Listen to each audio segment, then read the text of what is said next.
Նիկոլ Փաշինյանը կառավարության երեկվա նիստում թիրախավորեց Երևանի պետական համալսարանը հայտարարելով. եթե սովորական պայմաններում ասես ԵՊՀ-ն պետքա սովորի, քարը, փետը, աթոռները, նստարանները կառնեն, կընկնեն հետևիցդ։ ԵՊՀ-ից մեզ պատմեցին, որ սա նշանակում է նա չի մարսել այն, որ իրենք մերժել են կնոջը։ Հիշեցնենք, որ կրթվել է Նորաձևի արշավի շրջանակներում Աննա Հակոբյանը տարեվերջին այցելել էր ԵՊՀ, հանդիպել աշխարհագրության եւ երկրաբանության ֆակուլտետի դղեկավար կազմի, դասախոսների, ուսանողների հետ, դասախոսություն կարդացել խորենացու ողբից ընթերցելով, ինչը մեծ աղմուկ բարձրացրեց, թե վարչապետի կինն արդեն համալսարանականներին է կրթում։ Պարզվում է Աննա Հակոբյանը նպատակ է ունեցել կրթել ողջ մայրբուհը եւ ցանկացել է հերթով այցելել ԵՊՀ բոլոր մյուս ֆակուլտետներ, սակայն ԵՊՀ դասախոսական կազմը դիմադրություն է ցույց տվել եւ ԵՊՀ-ն կրթելը դարձել է տիկնոջ չիրականացած երազանքը։ Ըստ այդմ ԵՊՀ դասախոսական կազմի համար Փաշինյանի երեկվա հայտարարությունն անակնկալ չի եղել։ Նրանք ավելի վաղ են սպասել, որ իրենց հանդուգն մերժումն անպատասխան չի մնալու։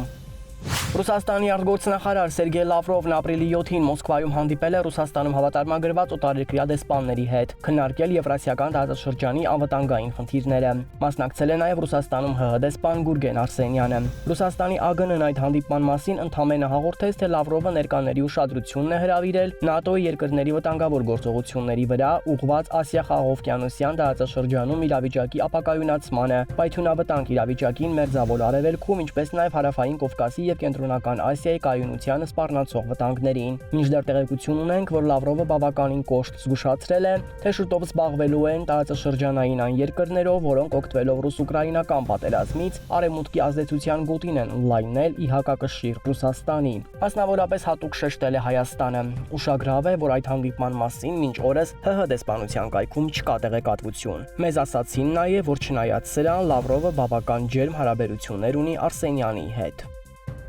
Երեք Պրոշյան եւ Քասախ համայնքների բնակիչները կրկին փողոց էին փակել։ Նրանք ապրիլի 5-ից բողոքի ակցիաներ են անում, քանի որ այս համայնքները սպասարկող թիվ 25 եւ 59 երթուղու ավտոբուսները հանվել են։ Համայնքներն այլ ընկերություն է սպասարկելու, որը սահմանել է 250 եւ 200 դրամ ուղևորց նախկին 150-ի փոխարեն։ Երկու օր առաջ էլ Աբովյան-Երևան երթուղու ավտոբուսներում էին ցուցանակ փակցրել Երևանի տարածքում 150 դրամ գրությամբ։ Սա նշանակում է, որ Երևանին հարակից համայնքներից Երևան ժամանող, այստեղ աշխատող կամ սովորող անձանց տրանսպորտային ծախսերը բազմապատկվում են։ 3 տրանսպորտ են փոխում, որ հասնեմ աշխատանքի, ասում էր ցուցարար կինը, չթաքցնելով զայրույթը։ Մի հատ ավտոբուս են տվել, էտել են շատ համարում։ Ժողովրդի մասին մտածեք, հերիք է, ով նստում է աթոռին, մոռանում է ժողովրդի մասին։